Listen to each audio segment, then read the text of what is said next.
नमस्कार, ये आकाशवाणी है। अभी आप राइनोमी से समाचार सुनेंगे।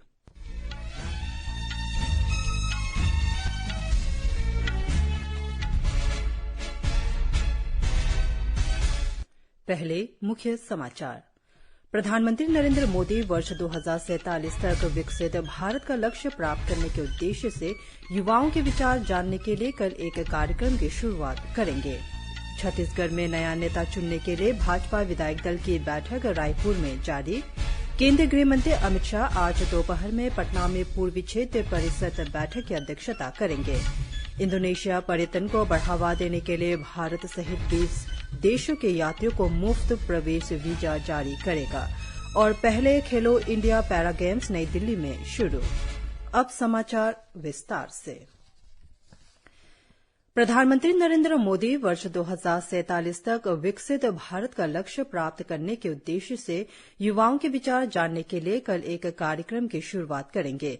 नीति आयोग के मुख्य कार्यकारी अधिकारी BVR सुब्रमण्यम ने आज नई दिल्ली में कहा कि इस कार्यक्रम में लगभग 700 विश्वविद्यालयों के कुलपति और संस्थानों के प्रमुख उपस्थित रहेंगे। उन्होंने कहा कि प्रत्येक राजभवन में विकसित भारत पर एक दिन की कार्यशाला आयोजित की जाएगी। श्री सुब्रमण्यम ने कहा कि देश के विद्यार्थी ही विकसित भारत के सबसे बड़े वाहक होंगे। उन्होंने कहा कि विद्यार्थियों के विचारों को विकसित भारत के दृष्टिकोण में शामिल किया जाएगा। उपराष्ट्रपति जगदीप धनखड़ ने कहा कि मानव अधिकारों के प्रसार और सशक्तिकरण के लिए देश में बुनियादी ढांचे का व्यापक विकास आवश्यक है। आज नई दिल्ली में भारत मंडपम में मानव अधिकार दिवस पर उन्होंने कहा कि मानव अधिकार का विकास उसी समाज में होता है जहां सबके लिए कानून और न्याय एक समान हो। श्री धनखड़ ने कहा कि पारदर्शिता और जवाबदेह शासन मौजूदा सरकार की कार्यशैली का हिस्सा है और इससे मानव अधिकारों को बढ़ावा मिला है। इस अवसर पर राष्ट्रीय मानवाधिकार आयोग के अध्यक्ष सेवानिवृत्त न्यायाधीश अरुण कुमार मिश्रा ने कहा कि पूरी दुनिया में आतंकवाद के कारण नागरिकों के मानव अधिकारों का गंभीर हनन हुआ है। छत्तीसगढ़ में भारतीय जनता पार्टी के नवनिर्वाचित विधायकों की रायपुर में बैठक जारी। बैठक में पार्टी के विधायक दल के नेता का चयन किया जाएगा। बैठक में केंद्रीय नेतृत्व द्वारा नियुक्त तीनों पर्यवेक्षक केंद्रीय मंत्री अर्जुन मुंडा, सर्बानंद सोनोवाल और पार्टी के राष्ट्रीय महासचिव दुष्यंत कुमार गौतम भी मौजूद हैं। बैठक में पार्टी के प्रदेश प्रभारी ओम माथुर, केंद्रीय मंत्री डॉ मनसुख मांडविया, पार्टी के सह प्रभारी नितिन नबीन, प्रदेश भाजपा अध्यक्ष अरुण साव, भाजपा के राष्ट्रीय उपाध्यक्ष और पूर्व मुख्यमंत्री डॉ रमन सिंह भी उपस्थित हैं। राज्य में हाल ही में संपन्न विधानसभा चुनाव में भारतीय जनता पार्टी ने 90 सीटों वाली विधानसभा में 54 सीटें जीतकर भारी बहुमत हासिल किया है। गृहमंत्री अमित शाह आज बिहार की राजधानी पटना में 26वीं पूर्वी क्षेत्रीय परिषद बैठक की अध्यक्षता करेंगे। बैठक में बिहार, झारखंड, पश्चिम बंगाल और ओडिशा के मुख्यमंत्री हिस्सा लेंगे। क्षेत्रीय परिषदें द्विपक्षीय, बहुपक्षीय और क्षेत्रीय मुद्दों को बातचीत के माध्यम से सुलझाने का एक महत्वपूर्ण मंच है। इनकी बैठकों में संसाधनों के वितरण, करों में हिस्सेदारी, राज्यों के पारस्परिक विवादों, वामपंथी उग्रवाद, कानून और व्यवस्था पर चर्चा की जाती है। बैठक में सदस्य देश केंद्र से जुड़ी मांगें भी उठाते हैं। आज की बैठक में राष्ट्रीय महत्व के मुद्दों पर भी चर्चा की जाएगी। बैठक में सदस्य राज्यों के मुख्य सचिव और वरिष्ठ अधिकारी भी हिस्सा लेंगे। इंडोनेशिया सरकार भारत सहित 20 देशों के पर्यटकों को निशुल्क प्रवेश वीजा जारी करने पर विचार कर रही है। यह प्रस्ताव पर्यटकों की संख्या बढ़ाने और अर्थव्यवस्था की वृद्धि दर को तेज करने के उद्देश्य से किया गया है। इंडोनेशिया सरकार का अनुमान है कि फ्री एंट्री वीजा से घरेलू उपभोग बढ़ेगा और डिजिटल अर्थव्यवस्था को बढ़ावा मिलेगा। फिलहाल मलेशिया और थाईलैंड के लिए भी भारतीय पर्यटकों को फ्री एंट्री वीजा उपलब्ध है। सामाजिक न्याय और अधिकारिता मंत्री डॉ वीरेंद्र कुमार कल नई दिल्ली में एक करोड़वां यूनिक दिव्यांगता पहचान पत्र UDID प्रदान करेंगे। वे वंशिका नंदकिशोर माने नामक 2 वर्षीय बच्चों को UDID प्रदान करेंगे। सामाजिक न्याय मंत्रालय का कहना है कि 2011 की जनगणना के अनुसार भारत में लगभग 2 करोड़ 68 लाख दिव्यांगजन हैं। वर्ष 2017 में UDID कार्ड परियोजना शुरू की गई थी। इस परियोजना का उद्देश्य दिव्यांगजनों को यूनिक ID प्रदान करना और कार्यनीतिक कल्याणकारी योजनाओं के लिए एक व्यापक डेटाबेस तैयार करना है।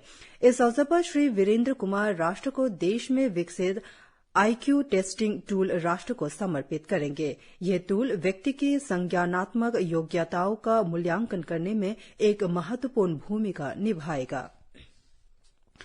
नागर विमानन मंत्री ज्योतिरादित्य सिंधिया ने आज आंध्र प्रदेश के पूर्वी गोदावरी जिले में राजा महेंद्र वर्मन हाईवे अड्डे के नए टर्मिनल भवन की आधारशिला रखी।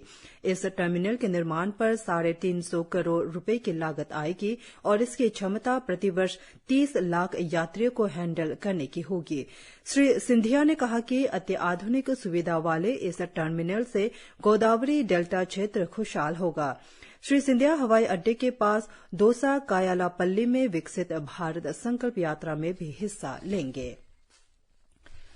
रक्षा मंत्री राजनाथ सिंह ने आज नई दिल्ली में राजघाट के पास महात्मा गांधी की प्रतिमा का अनावरण किया।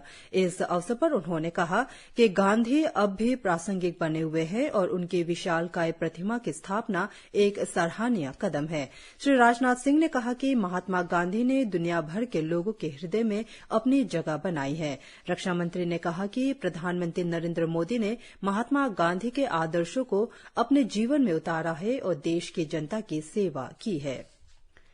प्रधानमंत्री नरेंद्र मोदी आज भारत और दक्षिण कोरिया के बीच के राजनयिक संबंधों की स्थापना के 50 वर्ष पूरे होने पर दक्षिण कोरिया के राष्ट्रपति यून सुक योल को बधाई दी है। सोशल मीडिया की एक पोस्ट में श्री मोदी ने कहा कि ये संबंध परस्पर सम्मान, साझा मूल्यों और बढ़ती साझेदारी का एक सफर रहा है। प्रधानमंत्री ने कहा कि वे विशेष रणनीतिक साझेदारी को प्रगाढ़ और विस्तार देने के लिए यून सुक योल के साथ निकटता से काम करने के लिए उत्सुक रहे हैं। सेना अध्यक्ष जनरल मनोज पांडेय आज नई दिल्ली के जवाहरलाल स्टेडियम में सेवानिवृत्त सैनिकों के सम्मान दौड़ में शामिल हुए। इस दौड़ का आयोजन भारतीय सेना ने सेवानिवृत्त सैनिकों के असाधारण शौर्य के सम्मान में किया था। भारतीय सेना के सेवानिवृत्त सैनिकों की हाफ मैराथन कारगिल युद्ध के राष्ट्रीय रजत जयंती समारोह का एक हिस्सा है। यह मैराथन कारगिल युद्ध में सैनिकों के बलिदान और शौर्य के प्रति सम्मान और उनकी प्रतिबद्धता को दर्शाती है। प्रथम खेलो इंडिया पैरा गेम्स आज से नई दिल्ली में शुरू हो चुके हैं। 8 दिन के इस आयोजन में सर्विसेज स्पोर्ट्स कंट्रोल बोर्ड सहित 32 राज्यों और केंद्र शासित प्रदेशों के 1400 से अधिक खिलाड़ी हिस्सा ले रहे हैं। पैरा गेम्स में शामिल खिलाड़ी 7 स्पर्धाओं एथलेटिक्स, निशानेबाजी, तीरंदाजी, फुटबॉल, बैडमिंटन, टेबल टेनिस और भारोत्तोलन के लिए स्पर्धा करेंगे। खेलो इंडिया पैरा गेम्स का उद्देश्य पैरा एथलीटों को अपने कौशल का प्रदर्शन करने तथा अपना करियर विकसित करने का अवसर प्रदान करना है। युवा कार्य और खेल मंत्रालय ने कहा है कि खिलाड़ियों के लिए व्यापक स्वास्थ्य प्रबंध किए गए हैं। मंत्रालय का कहना है कि चिकित्सा सुविधाओं में आपात चिकित्सा सेवाएं, आयोजन स्थल पर चिकित्सीय टीम की उपलब्धता और आवश्यक स्वास्थ्य सुविधाएं शामिल है। भारत और दक्षिण अफ्रीका आज डरबन में अपने पहले T20 अंतर्राष्ट्रीय क्रिकेट स्पर्धा में आमने सामने होंगे। ये मैच शाम 7:30 बजे शुरू होगा। सूर्य कुमार यादव की कप्तानी वाली युवा टीम में कई नए खिलाड़ी हैं। टीम के वरिष्ठ खिलाड़ी टेस्ट प्रारूप के दौरान आएंगे। दक्षिण अफ्रीकी टीम की कप्तानी एडन मार्कबर्न करेंगे। इस टीम में भी कई उभरते खिलाड़ियों को शामिल किया गया है। उधर महिला 2020 क्रिकेट श्रृंखला का तीसरा और अंतिम मैच आज शाम मुंबई के वानखेड़े स्टेडियम में खेला जाएगा। इस श्रृंखला में इंग्लैंड पहले ही 2-0 की बढ़त बना चुका है। केरल में आज अलग अलग स्थानों पर तेज बारिश का अनुमान है। मौसम विभाग ने अगले 3 से 4 दिनों के दौरान केरल, तमिलनाडु, पुडुचेरी, कराईकल और लक्षद्वीप में कुछ स्थानों पर हल्की से मध्यम बारिश, आंधी और बिजली गिरने की संभावना व्यक्त की है। मौसम विभाग का कहना है कि आज और कल सुबह के समय उत्तरी मध्य प्रदेश, उप हिमालयी पश्चिम बंगाल और सिक्किम तथा असम और मेघालय में घना कोहरा छाये रहने के आसार है। अगले 2 दिनों के दौरान मध्य और पूर्वी भारत में न्यूनतम तापमान में लगभग 2 से 3 डिग्री सेल्सियस की गिरावट आ सकती है।